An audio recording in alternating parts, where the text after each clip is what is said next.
우리가 계속해서 광야에 대한 말씀을 나누겠습니다. 어떤 사람이 심각한 병에 걸리게 되면 병원에 가서 의사의 진단을 받고 또 치료를 받아야 되겠죠.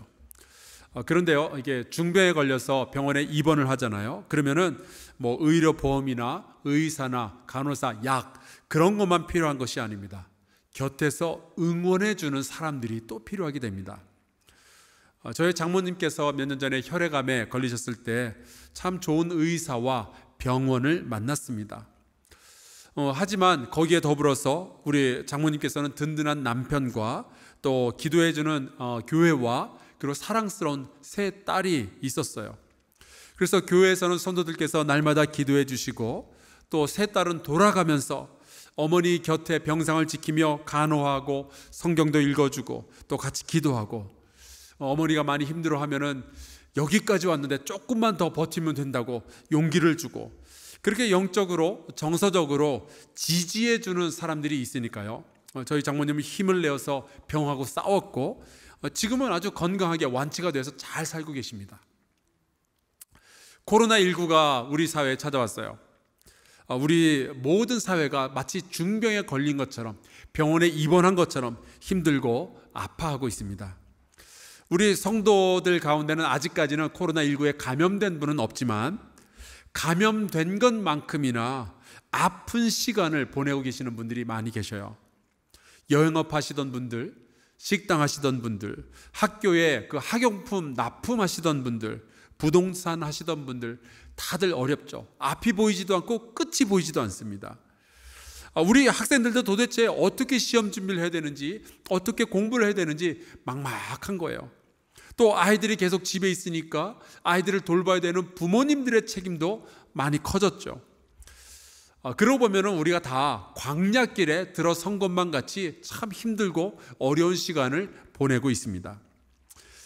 이런 광야를 해결하는 방법에는 여러 가지가 있겠죠. 우선 우리 과학자들이 빨리 치료제와 백신을 개발해서 사람들한테 이렇게 골고루 나눠주면 좋겠습니다. 또 정치인들은 정치 똑바로 잘 해서 백성이 정서적으로 또 여러 가지로 안정될 수 있도록 해야 되고, 우리 경제인들은 또 열심히 일을 잘하고 경영도 잘하고 물건도 좋은 거 잘 만들어서 우리 백성들이 배고프지 않도록 해줘야 되겠죠.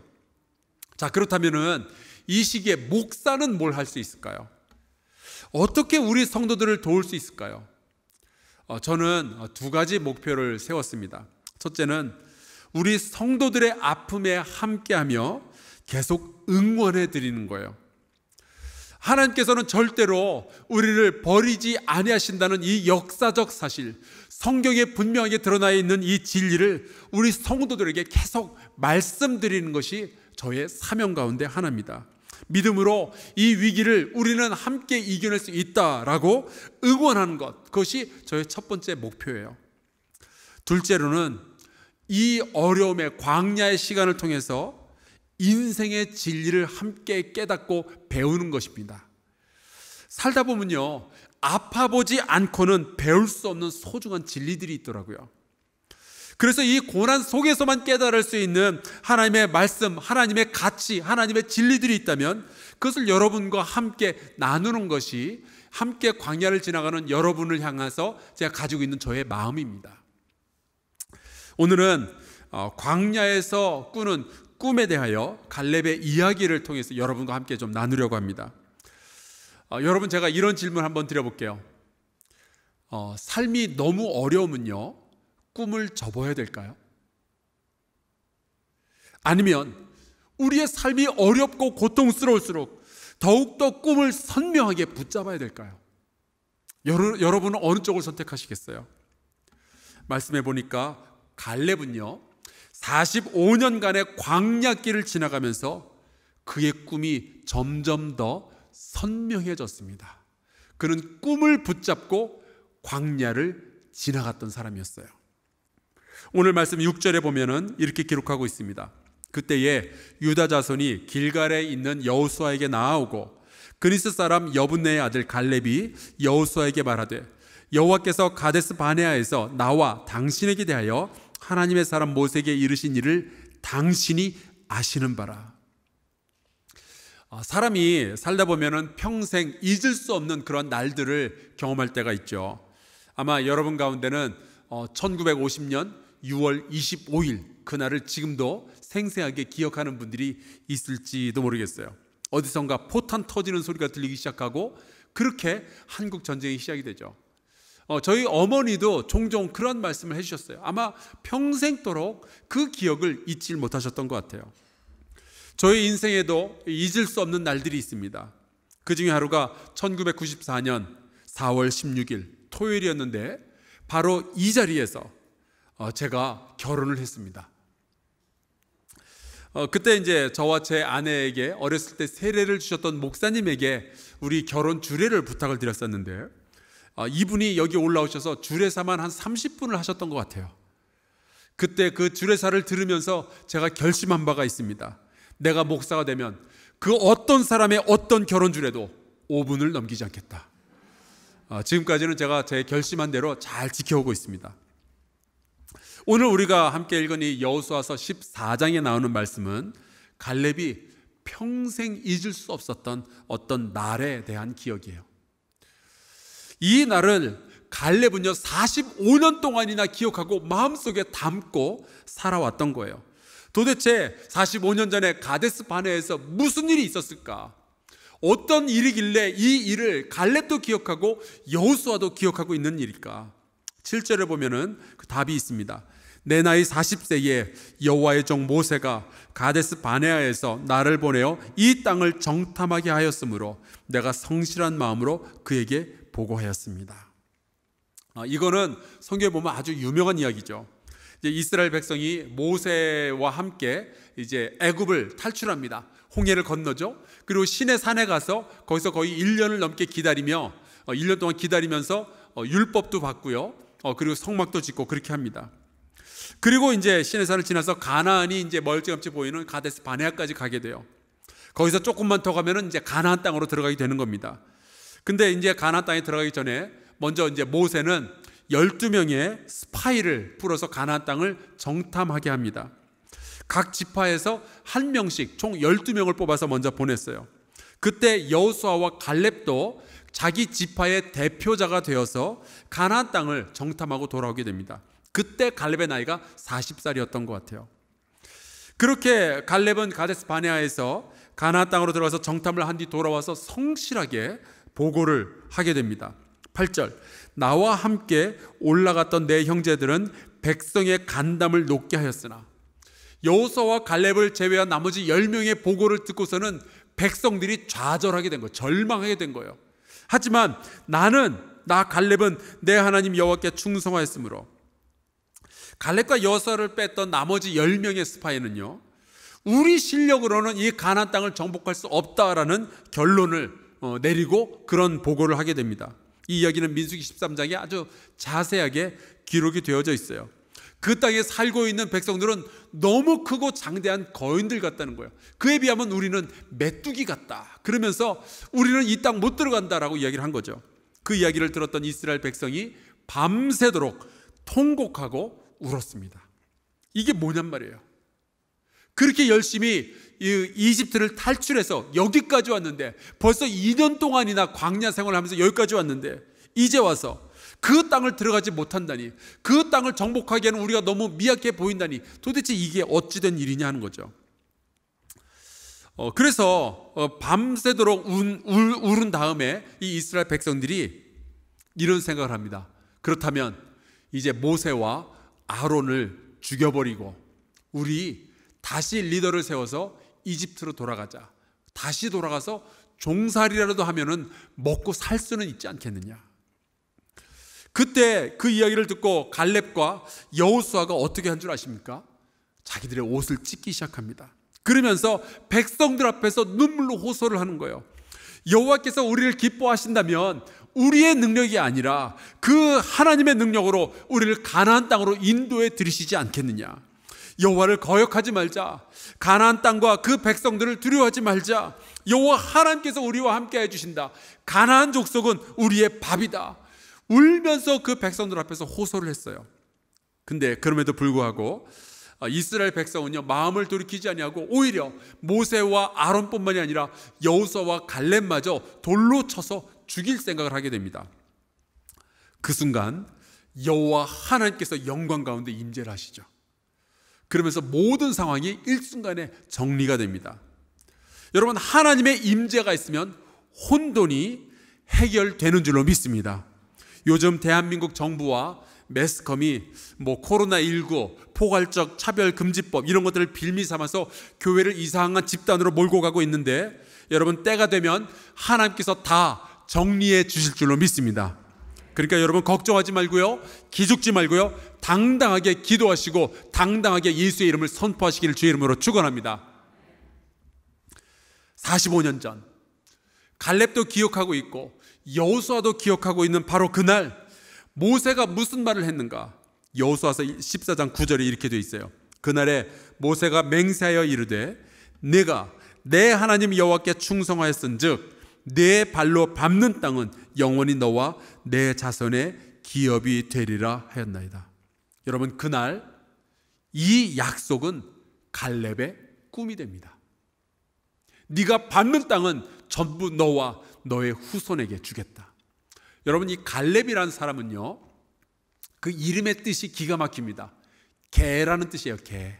세상에 어떤 부모가 자기 자식을 멍멍이라고 개라고 이름을 짓겠어요? 그 정도로 이 갈렙은요 참 어려운 삶을 살아왔던 것 같아요. 또 이 갈렙이라는 사람은 그니스 사람이라고 되어 있습니다. 그니스 사람이라는 것은 이스라엘의 그 원래 혈통이 아니란 뜻이에요. 에서의 혈통입니다. 그러니까 이스라엘 사람들이 보기에는 이방인이었어요. 그런데 이 이방인이 유다 지파의 대표로 나서기도 하고요, 결국 이 모세로부터 약속을 받는데 네가 밟는 땅, 가나안 땅에서 밟는 모든 곳은 다 너에게, 너의 후손에게 주겠다라는 약속을 받았어요. 이것이 그의 꿈으로 자리 잡게 되니까 여러분, 이 사람은 새로운 인생을 살기 시작하는 거예요. 이날 이 가데스 바네아에서 있었던 이 사건 이후로 45년 동안 이스라엘 백성이 광야를 지나가게 되는데, 그 광야에는 두 종류의 사람이 생겨나게 됩니다. 첫째는요, 광야에서 아낙 자손을 바라보며 꿈이 무너진 사람들이었어요.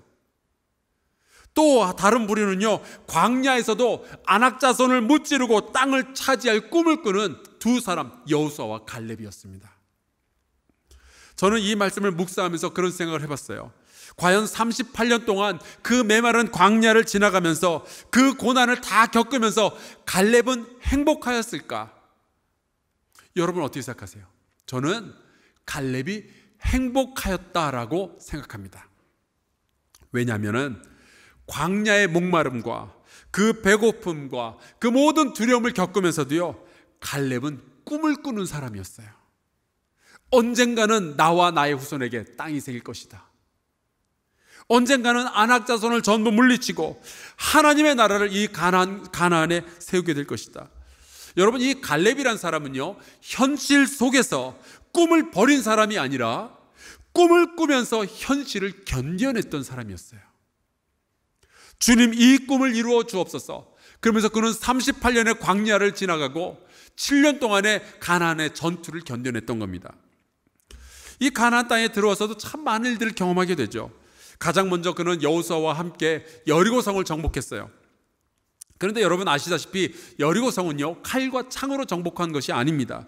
하나님의 말씀으로 정복했어요. 하나님께서 작전을 지시해 주셔서 침묵하라 그랬더니 침묵했고요, 소리를 질러라 그랬더니 질렀고요, 그렇게 했더니 난공불락의 요새로 여겨지던 이 여리고성이 무너지면서 그 성을 차지할 수가 있게 된 겁니다. 그때 갈렙은 무엇을 배웠겠어요? 하나님께서 미약한 나, 개라고 부름받은 나, 이방인으로 낙인 찍힌 나의 꿈을 이루어 주시겠구나. 지금은 아닐지 몰라도 언젠가는 주님의 은혜로 이 약속이 나의 현실이 되겠구나. 꿈을 더 선명히 가지게 된 거예요. 이스라엘 백성과 여호수아가 아이라고 이름을 가지고 있는 조그만 성을 칠 때는요, 하나님의 도우심을 구하지 않습니다. 자기들의 실력만 믿고 막 쳐들어간 거예요. 그랬다가 36명의 남자들이 죽음을 당하고 결국 전투에서 패하죠. 과연 여기에서 갈렙은 또 무엇을 배웠을까요? 나의 꿈이 현실이 되기 위해서는 반드시 하나님의 도움이 있어야만 하는 거구나.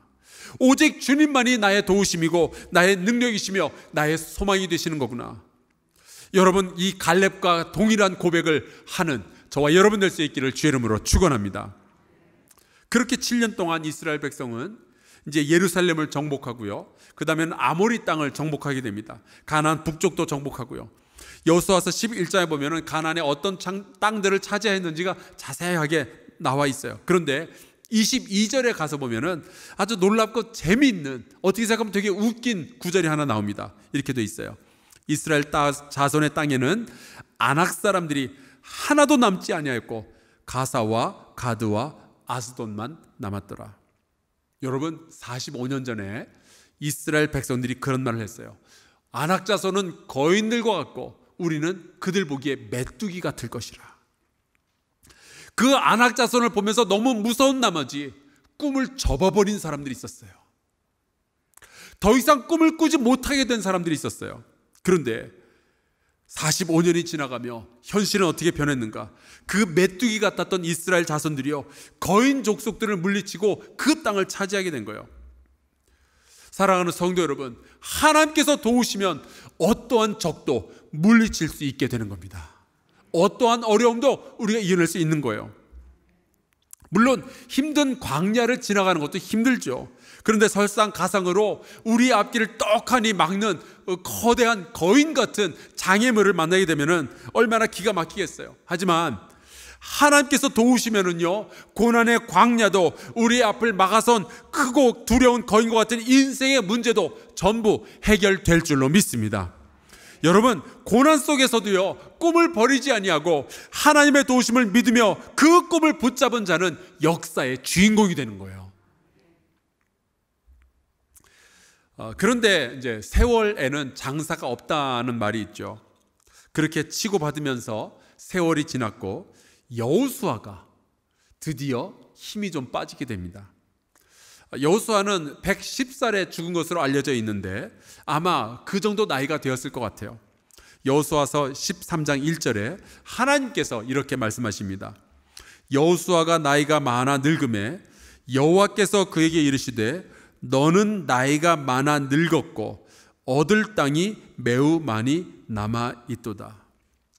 하나님께서 나이가 많다라고 말씀하실 정도니 얼마나 나이가 많아 보였겠어요.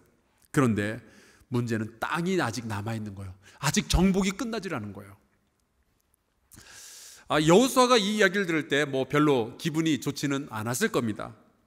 몇 년 전에 우리 교회, 우리 어린이 교회에 겨울 수련회가 교회에서 있었어요.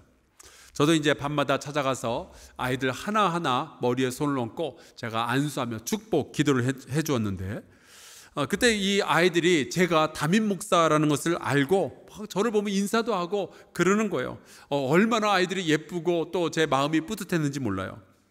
그때 제 막내 아들 현이도 초등학교 1학년이 되어서 아주 당당하게 어린이 교회 그 수련회에 참여했습니다.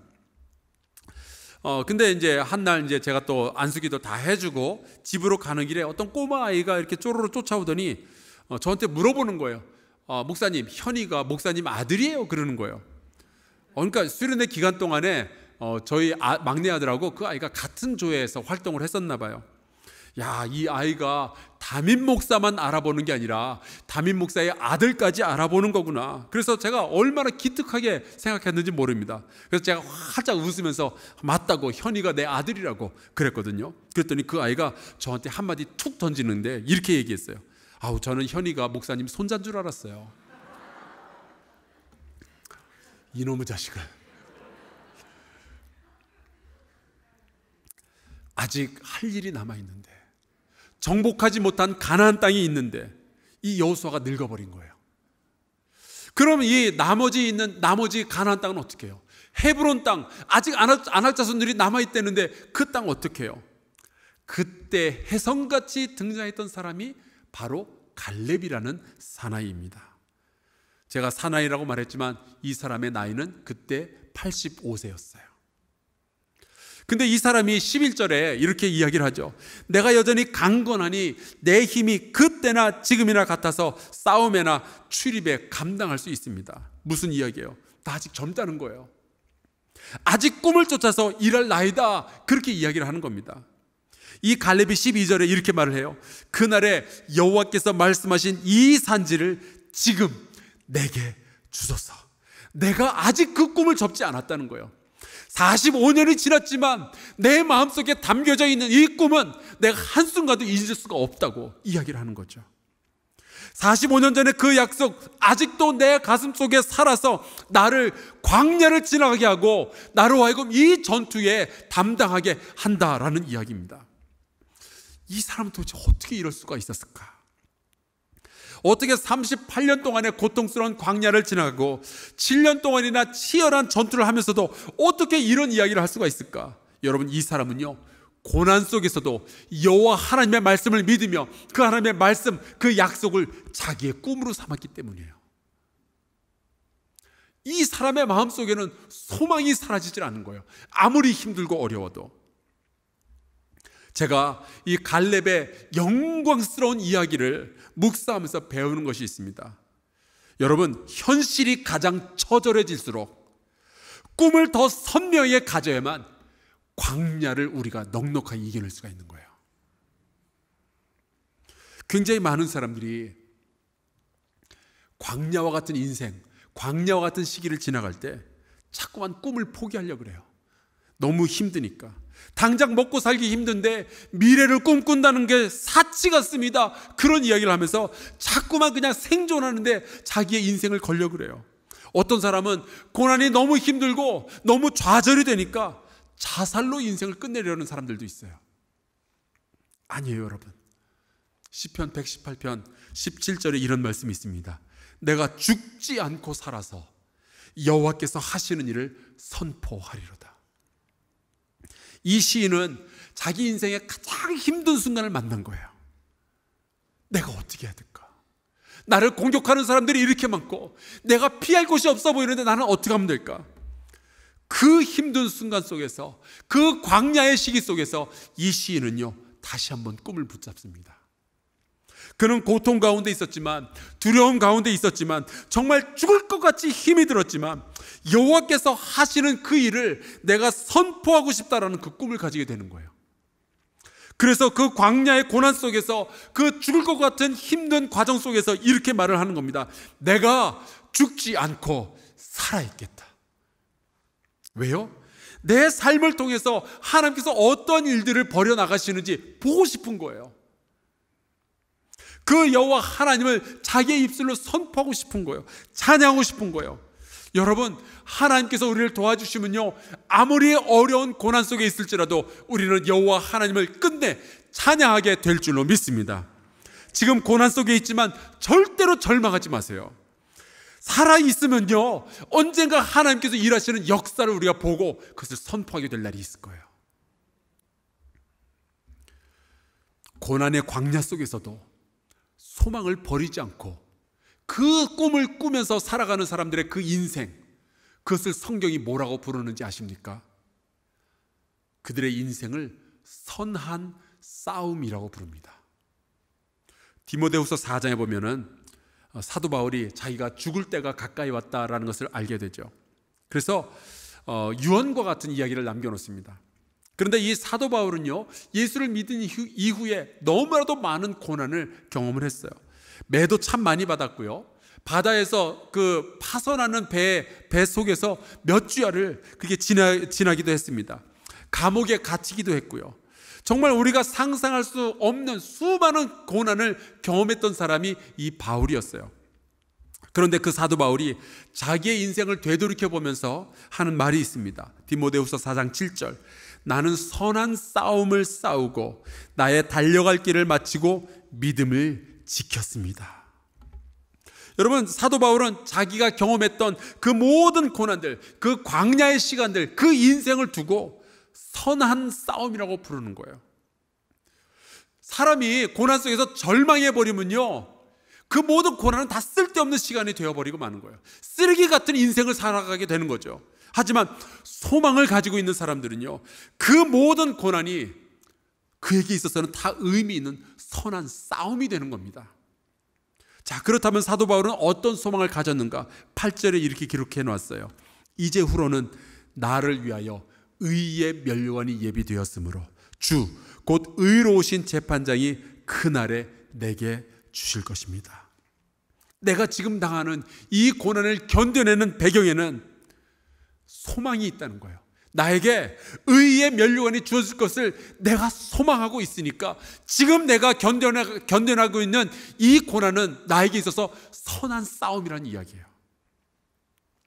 여러분 혹시 살아가다가 광야 같은 시간을 만나시거든, 너무 힘든 고난을 만나시거든, 지금 광야의 고통 가운데서 여러분이 눈물을 흘리며 걸어가는 중이라고 생각하시거든, 여러분의 소망을 더욱더 깊고 선명하게 할 수 있기를 주의 이름으로 축원합니다.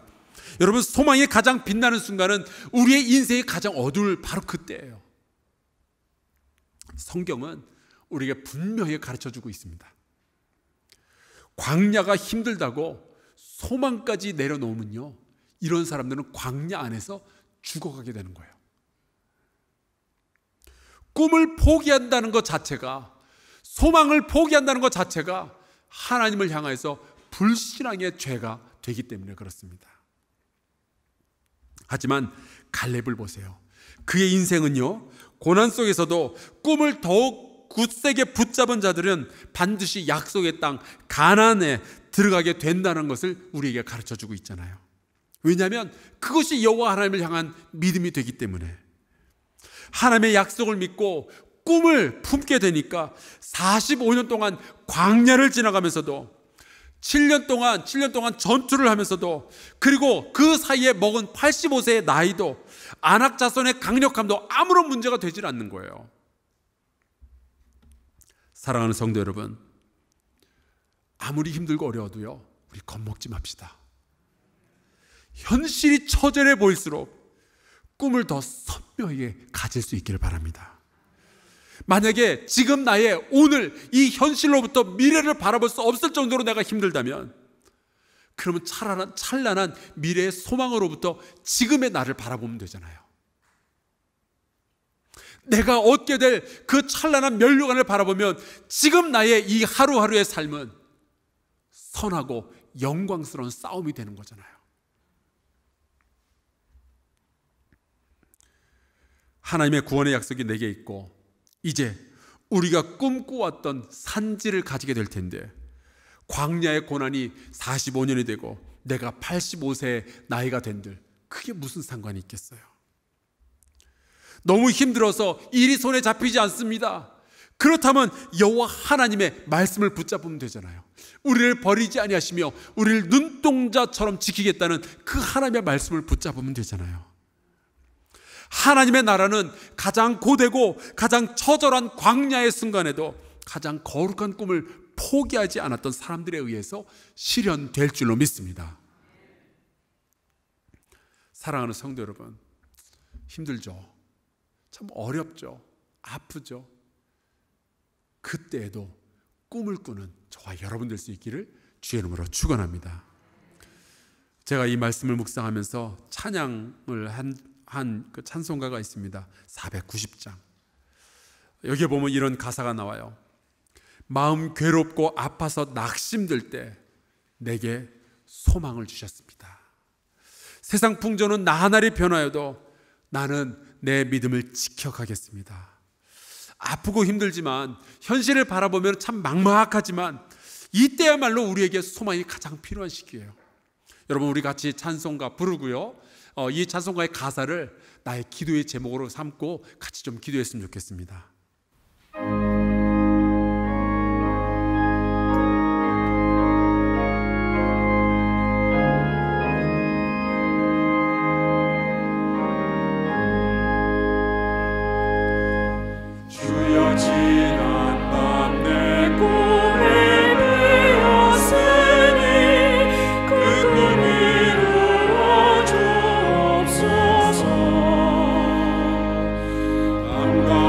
같이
기도할까요? 혹시 여러분 가운데 이 사람이 요즘 어려움 때문에 좌절하고 있는 것 같다, 그런 생각이 드는 분이 떠오른다면 그분을 위해서 중보의 기도를 합시다. 하나님, 이 사람이 소망을 잃지 않게 하여 주옵소서. 하나님께서 주시는 말씀을 저의 가슴 속에 소망으로 받게 하여 주옵소서. 혹시 우리 사랑하는 성도들 가운데 지금 굉장히 어려워서 그 꿈을 포기할까 걱정하는 분들이 있다면 우리 같이 여호와 하나님께 부르짖으며 기도합시다. 하나님, 주께서 나를 도우시면 이 산지를 내가 차지할 수 있을 텐데, 아버지여, 소망 버리지 아니하고 믿음 가지고 기도하며 주님을 붙잡게 하여 주시옵소서. 통성으로 우리 같이 기도합시다. 여호와 하나님 아버지, 주께서 오늘 이 아침에 우리에게 말씀 주셔서 고맙습니다. 하나님 아버지, 갈렙이 45년의 그 고통스러운 광야를 지나가며 하나님 아버지 그 전투를 지나가며 아버지 여전히 그 꿈을 품었기에 아버지 저는 광야를 지나갈 수 있었고 전투를 상대할 수 있었습니다. 여호와 하나님 아버지, 주께서 우리에게 말씀을 주시고 그 말씀이 우리의 삶 가운데 소망이 되게 하여 주시옵소서. 하나님께서 도우시면 산지를 차지할 수 있고 하나님께서 도우시면 거인과 같은 안악 자손들을 물리칠 수 있는데, 아버지여, 내 삶에 고통이 찾아왔다고, 내 삶에 너무 큰 거인과 같은 하나님 장애물이 있다고 하여서 아버지 우리가 두려워하거나 좌절하거나 쓰러지지 아니하고 여호와 하나님을 바라보며 오히려 더 하나님 아버지 우리의 삶이 처절하게 아플수록 더욱 선명하게 주님께서 주신 말씀을 붙잡을 수 있도록 인도하여 주시옵소서. 아버지 하나님, 우리가 포기하지 아니하고 주의 이름을 믿으며 나아가면 언젠가 주께서 우리를 들어주시며 하나님의 영광을 선포할 백성으로 삼아주실 줄로 믿습니다. 내 아버지 하나님이여 도와주시옵소서. 힘들고 어려운 우리 사랑하는 성도들 아버지와 붙잡아 주셔서 넘어지지 아니하고 끝까지 싸우며 선한 싸움의 인생을 살아갈 수 있도록 주여 돌보아 주시옵소서. 여호와 하나님 아버지, 우리 성도들을 축복하며 기도합니다. 아버지여, 저희에게 소망을 더하여 주시옵소서. 삶이 가장 처절하고 아플 때 주 여호와 하나님 아버지의 말씀을 붙잡으며 우리의 소망을 더욱 선명히 가지게 하여 주시옵소서. 하나님, 세상은 우리에게 안악자손과 같이 장애물들을 놓지만 주께서 우리를 도와주시면 우리는 모든 것들을 파하고 이기고 주께서 약속하여 주신 것을 차지하게 될 줄로 믿습니다. 아버지, 어떠한 상황에도 좌절하지 않는 믿음의 사람들 되게 하여 주시옵소서. 예수 그리스도의 이름으로 기도하옵나이다. 아멘.